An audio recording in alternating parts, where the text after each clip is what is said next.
We can't keep doing this, Lisa. It's getting harder every month. I know, but what choice do we have? We both work, we have our own lives. She forgets things now. What if something happens when we're not here? There are good places, care homes where she'll be looked after properly. You really think she'll agree to that? She doesn't have to.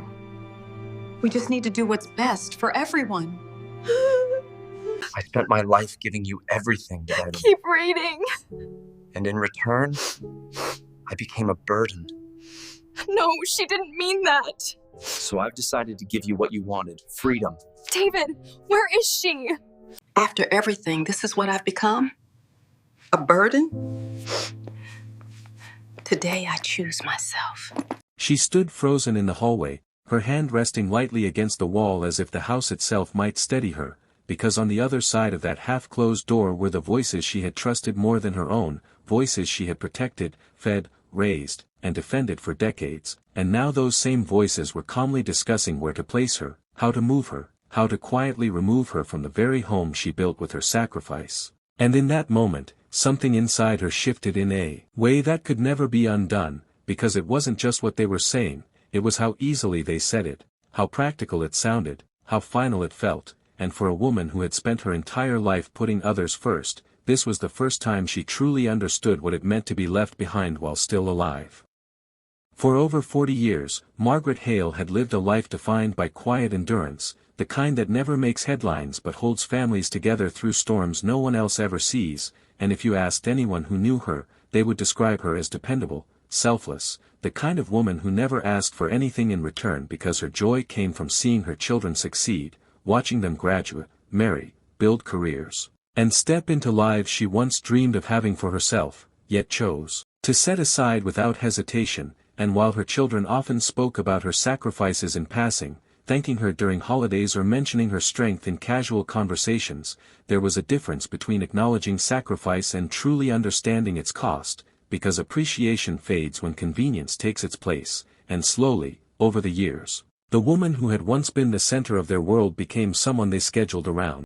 That evening was supposed to be ordinary, just another quiet night in a house filled with memories, but as Margaret passed by the living room, something in the tone of her son David's voice made her pause, not out of suspicion but instinct, the kind that comes from years of knowing someone so deeply that even the smallest shift feels unfamiliar, and at first, the words didn't fully register. Phrases like long-term care and it might be better for everyone floated through the air with a calmness that made them harder to accept, as if this wasn't a decision being made about a person but a problem being solved. And when her daughter Lisa spoke next, agreeing that it was time to think realistically, Margaret felt something tighten in her chest, not anger, not even sadness, but a quiet realization that whatever place she once held in their lives had already been replaced by something far more distant.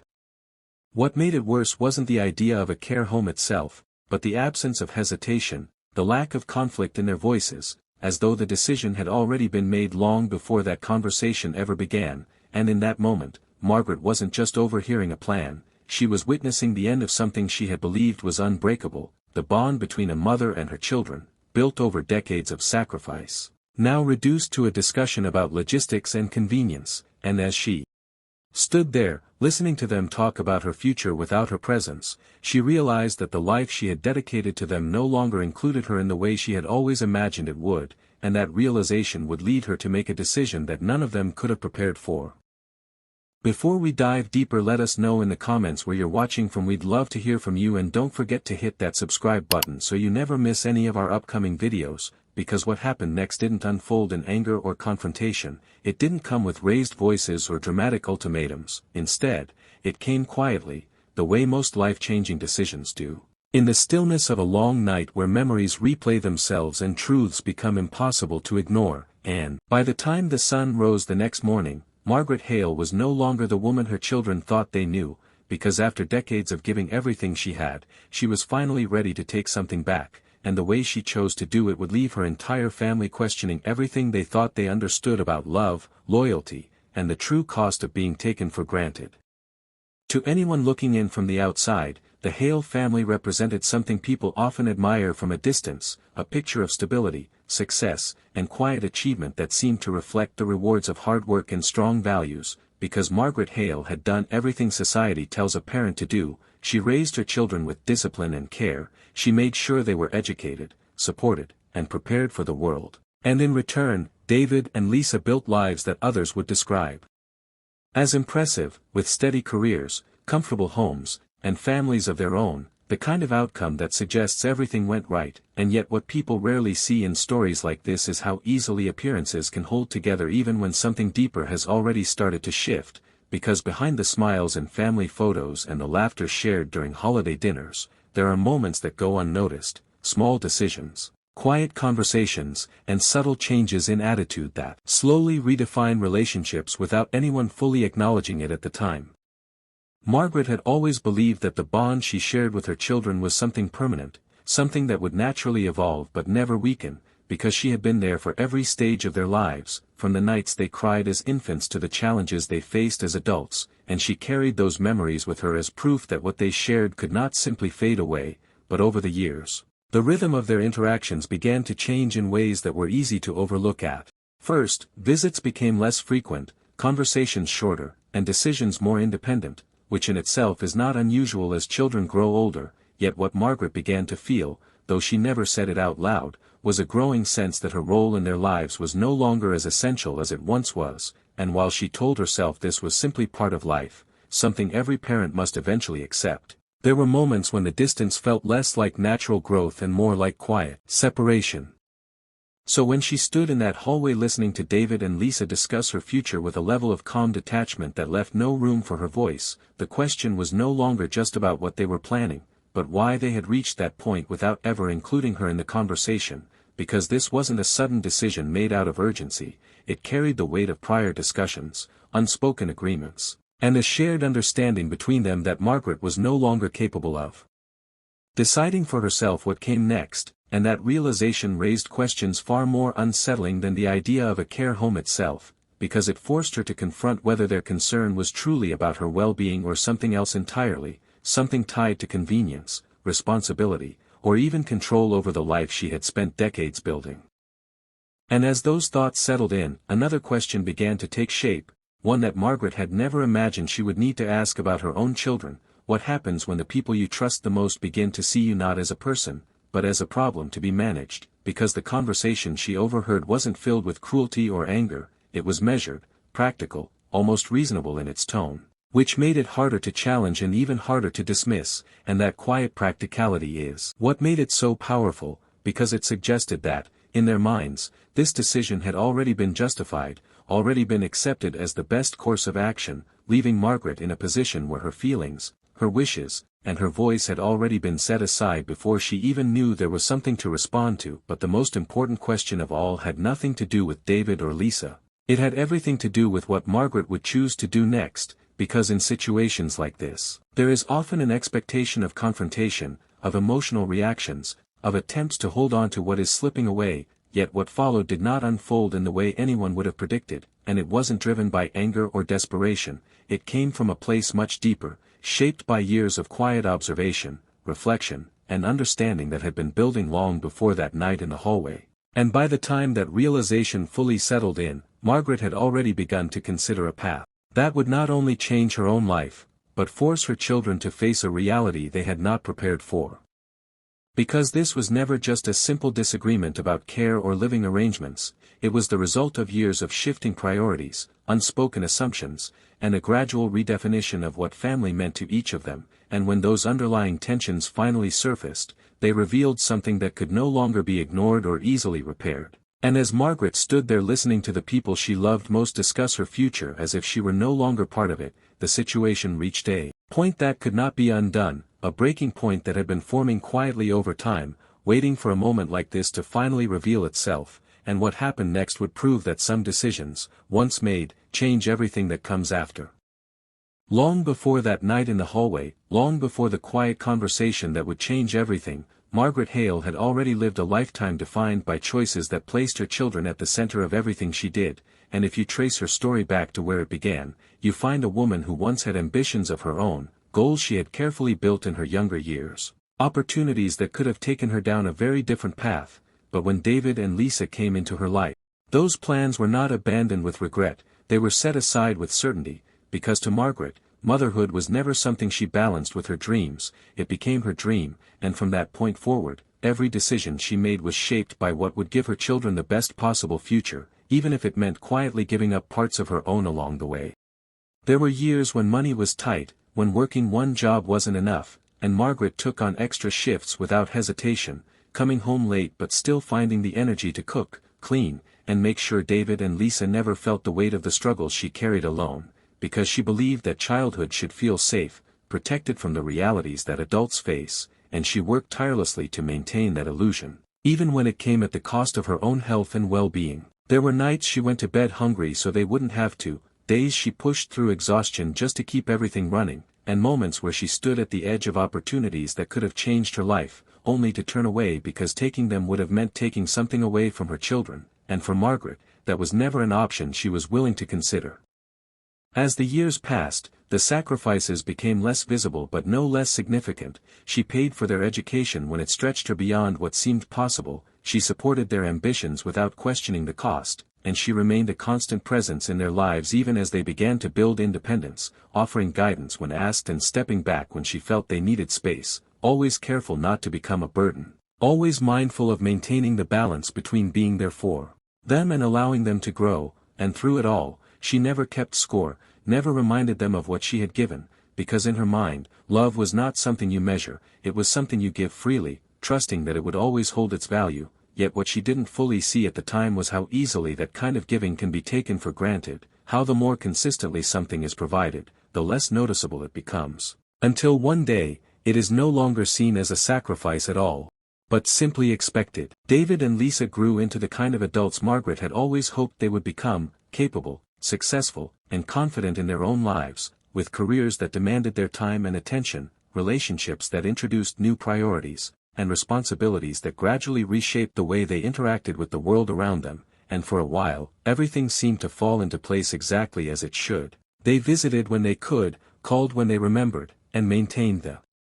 connection in a way that felt normal for people navigating busy lives, but over time, those interactions began to change in subtle ways, the visits became shorter, the conversations more surface level, and the space between moments of connection grew wider, not because of any single decision, but because of a series of small shifts that slowly redefined the role Margaret played in their lives. What once felt like closeness began to feel like obligation, and while neither David nor Lisa would have described it that way, their actions started to reflect a different kind of mindset, one where their mother's presence was no longer central, but peripheral, something they adjusted around rather than prioritized, and Margaret noticed these changes, even if she didn't fully acknowledge them at first. Missed calls that were returned later, plans that were postponed or cancelled, conversations that ended quickly because something else demanded their attention, and though each moment seemed minor on its own, together they formed a pattern that became harder to ignore, a gradual distancing that didn't come with conflict or explanation, but with a quiet shift in focus that placed her further and further outside the center of their lives. There were moments when that distance became more visible,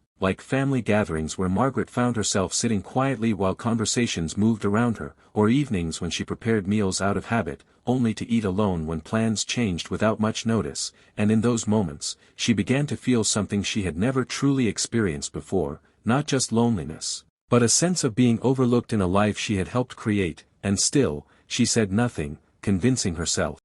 that this was simply part of growing older, that her children had their own lives to live, and that her role was naturally changing, yet beneath that understanding was a question she couldn't fully shake, whether this distance was temporary, or whether it marked the beginning of something more permanent. It didn't happen all at once, there was no single moment that defined the shift, no clear line where everything changed. Instead, it was a series of small, almost unnoticeable moments that built on each other over time, each one easy to dismiss on its own, but together forming a pattern that slowly reshaped the foundation of their relationship, until one day, Margaret found herself standing in that hallway, listening to a conversation that forced all those moments into clarity, and in that instant, everything that had once felt uncertain suddenly made sense in a way she could no longer ignore, because the distance she had been feeling, the subtle changes she had tried to explain away, had led to this exact point, a conversation that didn't just suggest change, but confirmed it in the most direct way possible.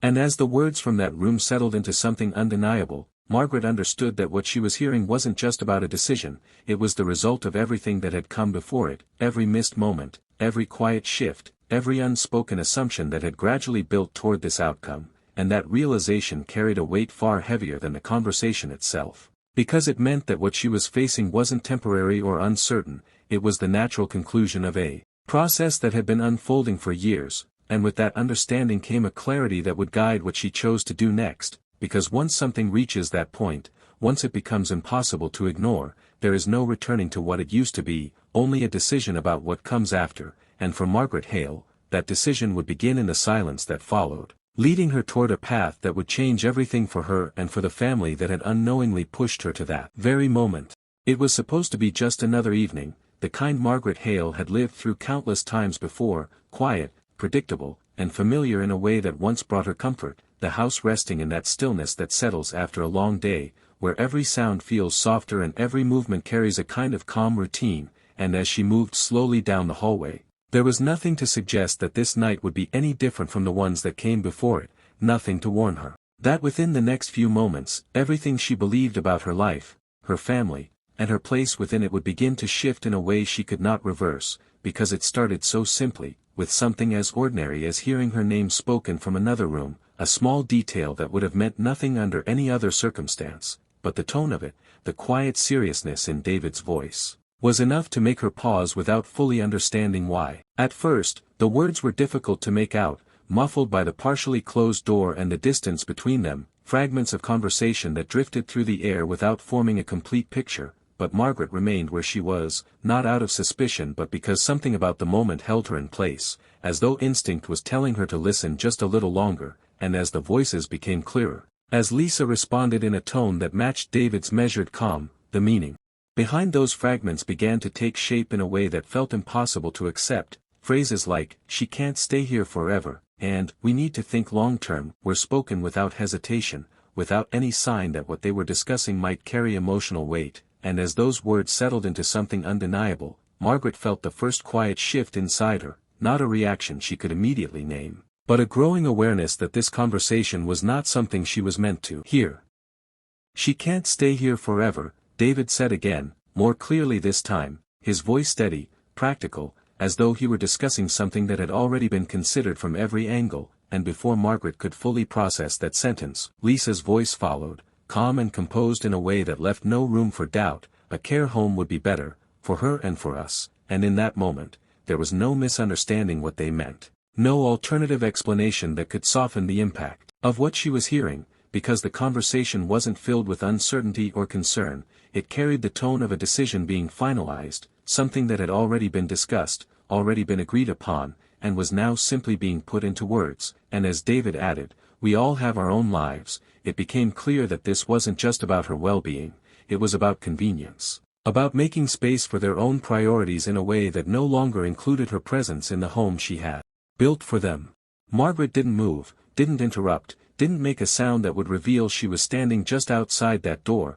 because something about the way the conversation unfolded left her unable to react in the way she might have expected. There was no immediate confrontation, no sudden rush of anger, only a stillness that settled over her as each word found its place, and in that stillness, she began to understand something far more significant than the discussion itself, that this wasn't a spontaneous idea, it was the result of thoughts they had already shared, conclusions they had already reached, and a perspective they had already accepted without ever bringing her into it, and that realization carried a weight that went beyond the idea of being sent away. It spoke to a deeper shift in how they saw her, not as the mother who had given them everything, but as someone whose future could be decided without her involvement.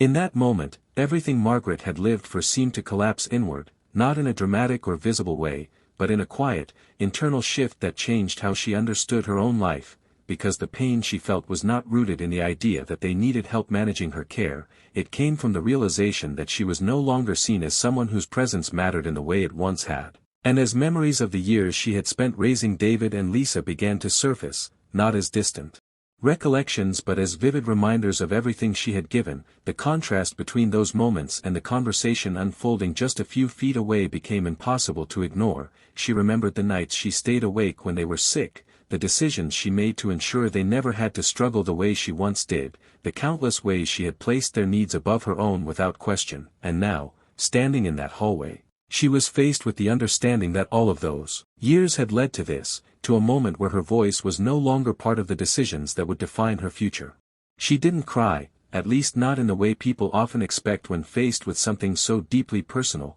because what she felt was not something that could be released so easily. It settled deeper than that, into a place where emotion gives way to clarity, and as the conversation in the room continued without her, Margaret slowly stepped back, her movements careful and deliberate, as though making too much noise might somehow change what had already been said, and when she reached the quiet of her own space, she sat down in the darkness, surrounded by the familiar objects that once represented a life filled with purpose, and for a long moment, she allowed herself to simply exist within that realization, not rushing to respond, not searching for immediate answers, but letting the truth of what she had heard settle into something she could no longer deny. Most people, in that situation, would have reacted in ways that feel immediate and understandable. They would have confronted David and Lisa, demanded explanations, expressed the hurt and disbelief that naturally follow a moment like this, and for a brief second, that possibility crossed Margaret's mind, the idea of walking back down that hallway, opening the door, and forcing the conversation into the open. But just as quickly as it appeared, it faded, replaced by something far quieter but far more decisive, because what she had heard was not something that required clarification. It did not need to be debated or explained, it had already been defined in the way it was spoken, and with that understanding came a different kind of response, one that did not rely on confrontation, but on choice. As the night stretched on, Margaret remained there, reflecting not only on the conversation itself, but on everything that had led to it, the years of sacrifice, the gradual distance, the subtle changes she had tried to overlook, and for the first time, she began to see those moments not as isolated events, but as part of a larger pattern that had brought her to this exact point, and within that clarity, a decision began to form, not out of anger or the desire to prove a point, but from a place, but in how she chose to respond to it, and by the time the house had fallen completely silent, by the time David and Lisa had finished their conversation and moved on with their evening, Margaret Hale had already taken the first step toward a path they would never have expected her to choose, because by morning everything would be different. Not in a way that could be undone or explained away, but in a way that would force each of them to confront a reality they had not prepared for, one that would challenge their assumptions, their decisions, and their understanding of the woman they believed they had already figured out. And as Margaret sat there in the quiet, looking at the photographs that captured a lifetime of moments she had once believed would always hold the same meaning, she understood that the life she had known was about to change, not because of what her children had decided, but because of what she was about to do next. The next morning arrived with the same quiet routine the house had always known, sunlight filtering through the windows, the faint sounds of movement beginning to replace the stillness of the night, but something was different in a way that could not be immediately explained, because when David stepped into the hallway and glanced toward Margaret Hale's room, there was a stillness there that felt unusual, the kind that doesn't draw attention right away but lingers just enough to make you pause. And when the door was opened, what he found was not chaos or disruption, but order, the bed neatly made, the room arranged with the same care Margaret had always shown in everything she did, yet there was an absence that stood out more than anything else, because she was not there, and for a brief moment, it didn't seem alarming, it felt like something that could be easily explained. Perhaps she had gone out early, perhaps she needed some air. And so the thought passed without urgency, dismissed as quickly as it appeared. Lisa noticed it next, not through anything obvious, but through the absence of small, familiar signs, the kitchen quieter than usual, no sign of breakfast being prepared, no soft movement that often came with Margaret's presence in the morning, and when she asked David if he had seen her, the question carried a casual tone, one that didn't yet reflect concern, because at that point, there was no reason to believe anything was wrong. And so they checking rooms without urgency, calling her name without raising their voices, expecting that at any moment, she would respond in the way she always had, but as each space confirmed the same thing, that she was nowhere to be found, the ease of that assumption began to shift into something less certain, something that could no longer be ignored as just a simple misunderstanding. At first, it didn't feel serious, because people leave the house all the time, they step out without notice, they take time for themselves, and there was nothing in Margaret's past behavior that suggested she would disappear in a way that demanded immediate concern, and yet as the hours passed, as the morning stretched into the afternoon, that initial calm began to fade, replaced by a growing awareness that something about this situation did not align with what they knew about her, because Margaret Hale was not someone who left without saying a word, she was not someone who created uncertainty or left others wondering where she had gone, and when her phone went unanswered, when calls were made and messages left without any response, the silence began to take on a different meaning, one that carried more weight with each passing hour. By the time evening approached, the atmosphere in the house had changed completely. The same walls that once held a sense of comfort now felt unfamiliar, filled with a quiet tension that neither David nor Lisa could ignore, and what began as mild confusion had grown into something closer to concern, because the longer Margaret remained unreachable, the more they were forced to confront the possibility that this was not a simple absence, not a brief moment of independence, but something deliberate, something that required them to reconsider what they thought they understood about her actions. And as they moved through the house once more, searching with more focus, checking places they had already looked, the realization began to settle in that this situation was not unfolding in a way they could easily explain. It was during that search, in the quiet space of Margaret's room, that Lisa noticed something they had overlooked before, an envelope placed carefully on the surface of a table, positioned in a way that suggested it was meant to be found, not hidden, not forgotten, but discovered at the right moment, and as she picked it up, the weight of it felt heavier than it should have,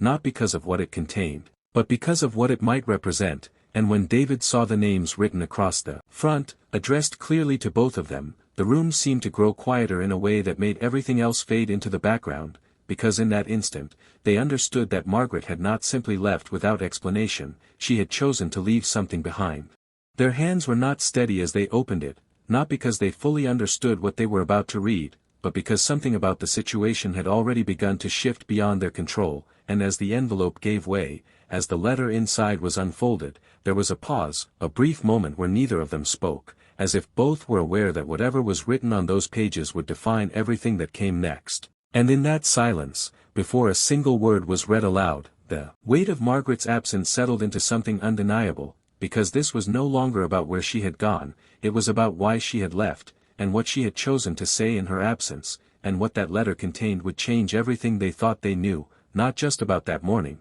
but about the years that had led up to it, because Margaret Hale had not simply walked away without a reason. She had left behind an explanation that would force them to confront something they had never truly considered before, and as the first lines began to take shape in their minds, the reality of what they had done, and what it had cost, started to become impossible to ignore. David's voice was the first to break the silence as he began to read, but it carried none of the confidence it once had, because the words in front of him did not feel like something meant to be spoken lightly, and as the first line left his lips, the weight of it settled into the room in a way neither of them could escape. I spent my life giving you everything, and for a brief moment, the sentence hung there, unfinished in its meaning yet already understood, because it did not sound like an accusation, it sounded like a truth that had been quietly lived for years without ever needing to be said out loud, and as he continued, the tone of the letter remained steady, calm in a way that made it even more difficult to process, and in return, I became a burden, and that was the moment when Lisa lowered herself into the nearest chair, not out of weakness but because something about hearing those words forced her to confront a reality she had never allowed herself to fully see. The letter did not rush, it did not attempt to overwhelm them with emotion, instead it unfolded with the same quiet clarity that had defined Margaret Hale's life, each sentence deliberate, each thought carefully placed, as though she had taken the time to ensure that nothing was left unsaid,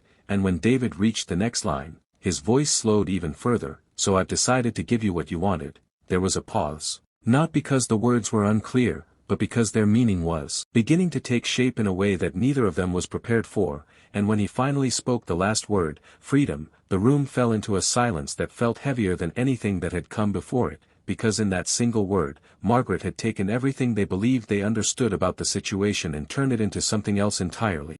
What followed in the letter was not anger, not bitterness, but a reflection that carried far more weight than either of those could have. Margaret wrote about the years she had spent building a life around them, not as a reminder of what she had sacrificed, but as a way of explaining why the conversation she overheard had changed something fundamental within her. She spoke about the quiet distance that had grown between them, the small moments that had gone unnoticed but had slowly reshaped her place in their lives, and she acknowledged, without blame, that they had reached a point where her presence no longer fit into the future they were planning, and rather than resist that reality, she had chosen to accept it in a way that gave her back something she had not realized she had lost, the ability to decide for herself what her life would look like moving forward. As the letter continued, the true extent of her decision began to reveal itself, not through dramatic language, but through the simple explanation of what she had already set into motion, Margaret had taken the steps she needed to ensure that she would no longer be dependent on anyone. She had arranged her finances, signed the necessary documents, and made choices about her living situation that reflected a level of independence her children had not expected her to pursue, and more than that. She made it clear that this was not a temporary decision, it was not a reaction that would fade with time, it was a deliberate choice to step away from a life where she had begun to feel like an afterthought, and to create something new on her own terms, without the need for permission, approval, or involvement from anyone else. She did not say where she was going in specific terms, but she made it clear that she was safe, that she had found a place where she could live quietly and independently, free from the unspoken expectations that had begun to define her role within the family, and she expressed a kind of peace in that decision, not because it was easy, but because it was necessary, and as David and Lisa listened, the realization began to settle in that Margaret Hale had not simply left in response to what she overheard. She had prepared for this moment in a way that suggested she had been thinking about it long before that night, that the conversation they believed was private had only confirmed something she had already begun to understand, that her place in their lives had changed in a way that could not be undone. The final lines of the letter did not offer closure in the way they might have hoped. There was no promise of when she would return, no clear path to reconciliation, only a statement that carried the same quiet certainty as everything that came before it, that she needed time, space, and the freedom to live the rest of her life in a way that reflected who she was beyond the role she had played for so long. And as those words settled into the silence that followed, David lowered the letter, his hands no longer steady, not because of what they had lost in a physical sense, but because of what they had failed to see until it was too late, and in that moment, it became clear that Margaret Hale's decision was not just about leaving, it was about reclaiming something that had been taken for granted for far too long,